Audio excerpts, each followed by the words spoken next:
themes that we've been developing here lately. You know, there's a story in the Gospel of Matthew immediately following a body of instruction that Jesus delivered to his disciples called the Sermon on the Mount. After instructing his disciples regarding life in his kingdom or under his rule as a citizen, Matthew records that Jesus came down off the mountain and immediately encountered a man who was suffering from leprosy.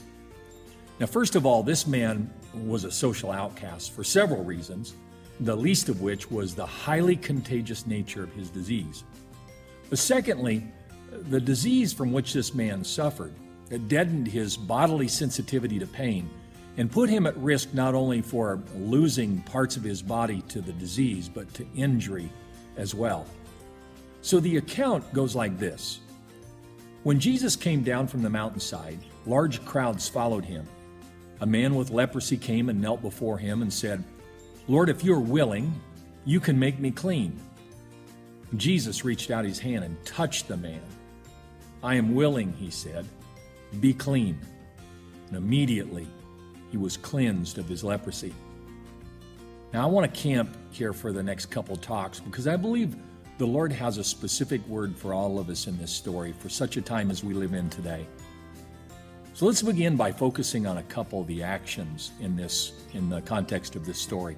First of all, notice how this man approaches Jesus. He kneels. Remember in our last talk at the end of Psalm 2, we encountered that phrase, "kiss the Son." And it meant that we submit or worship Jesus. Literally, we bow at his feet to kiss the ground in front of him or his feet. And I think this is an apt description of what's going on here. This man might not be worshiping Jesus at this point, but he is certainly submitting to his authority. It's made obvious by the condition in his request. He says, "Lord, if you are willing." But secondly, notice how Jesus responds. He touched the man and healed him. By touching this man, Jesus was going against all the social protocols of the day and engaging the man at the point of his need. But also, in healing the man of this disease, Jesus was releasing him from this terrible sentence of numbness and restoring his ability to feel pain. Now, being drawn into this account is kind of a natural thing to do. And in doing so, we'll tend to identify with one character or the other. And although there's good reason to identify with Jesus in his engagement of this man and others who are marginalized and considered a lost cause, and we'll do that later on, I want to encourage us today to see ourselves in the man with leprosy. Now, you're probably asking, why would we want to do that?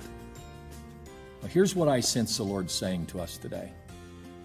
In order to pattern ourselves after Jesus as his follower, we must first be willing to submit, to kiss the Son. Unfortunately, the motivation for us to do something as radical as this often comes from the experience of a great need. And I think the man with leprosy exposes us to our need today. Many of us have just simply lost our ability, or maybe our willingness, to feel any pain. Numbing ourselves with anger, or if we're really spiritual, we'll call it righteous indignation, or by numbness or even lust, we have lost all appreciation for our own brokenness, and just as importantly, the brokenness of the world around us. So I want to ask you today, my friends, would you consider kneeling before the Lord today with me and other emotional and spiritual lepers who might be doing so today, and simply say to Jesus, "Lord, if you're willing, you can make us clean." We need a touch from the Lord, my friends. We need his touch in our lives as his followers today, and I can't think of any better way to approach him for it. Can you? God bless you.